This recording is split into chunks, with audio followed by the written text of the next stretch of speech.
This is one of those topics that really makes you pause. ICE agents now operating like anonymous enforcers. Yeah, it's sort of like a ghost patrol. Exactly. It's almost surreal. Imagine officers without name tags, badges, or even body cameras. Definitely It's unsettling. like they're hidden behind a mask of officer safety.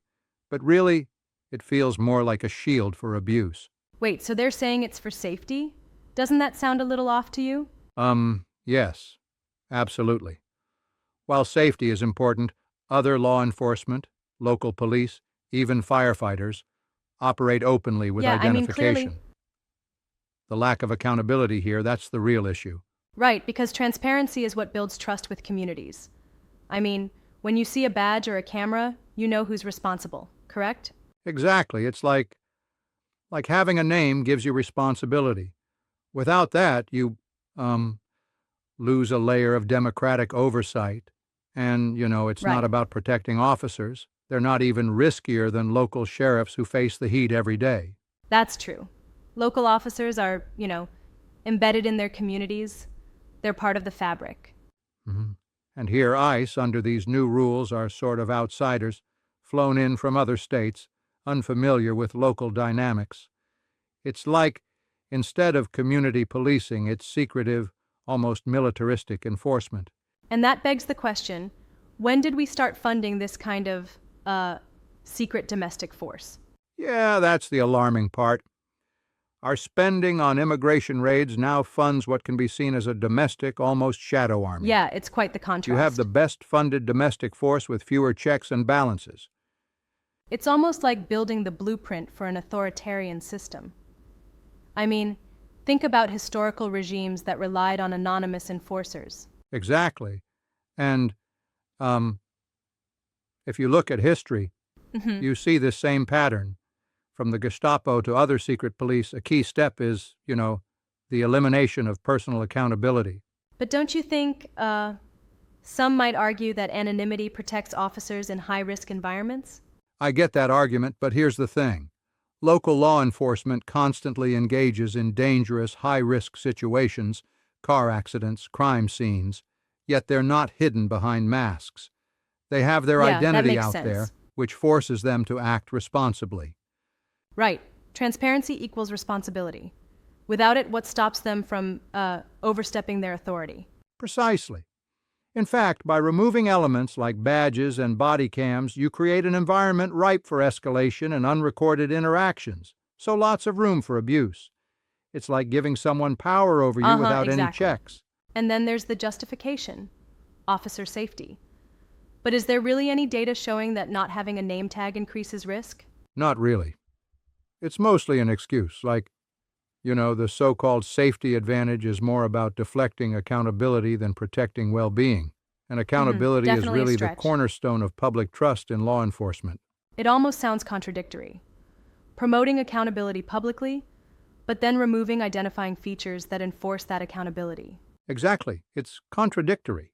When you remove the identifier, you remove the link to responsibility. And we know that transparency in law enforcement is critical to ensuring democratic oversight. This whole move, then, isn't just about immigration. It's part of a larger power grab, right? Definitely. It's a shift from protecting people to consolidating unchecked power. There's a dangerous echo here of tactics used in authoritarian regimes where the enforcers operate unseen and unchallengeable. That's a concerning comparison. And while we're on immigration, it's interesting how ICE agents are portrayed as almost a private army rather than public servants. Yes, exactly. They're presented as an opaque force that can knock on anyone's door without accountability.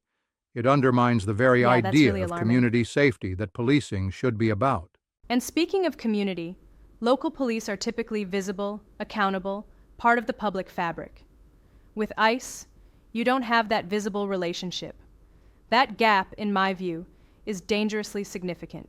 For sure, it's like comparing a community neighbor who you know to a stranger in uniform. Your trust is completely different. Yes, absolutely. But, some might question whether this change is merely procedural rather than inherently authoritarian. What do you think? I understand that viewpoint, but honestly, when you remove all identification and transparency measures, it naturally Mhm. leads to impunity. You can't really call it just procedure when it strips away accountability. It's like um, allowing someone to act without having to answer for their actions. There's hardly any way to track behavior, right? Exactly. And think about it. Without identifiers, who is really monitoring whether these officers are overstepping? That absence of surveillance means people can just disappear without record. Right, that's exactly the point. In a democracy, that lack of control is a recipe for abuse. It's almost as if they're re engineering the enforcement apparatus into a secret state force. Wouldn't you agree? Absolutely, and that's what makes it a blueprint for a shadow state. When unchecked power is granted, it can easily spiral towards authoritarianism.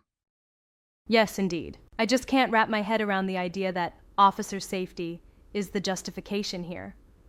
I mean, there's no comparable evidence that anonymity protects officers any better. True, there isn't. And, if anything, it's a smokescreen.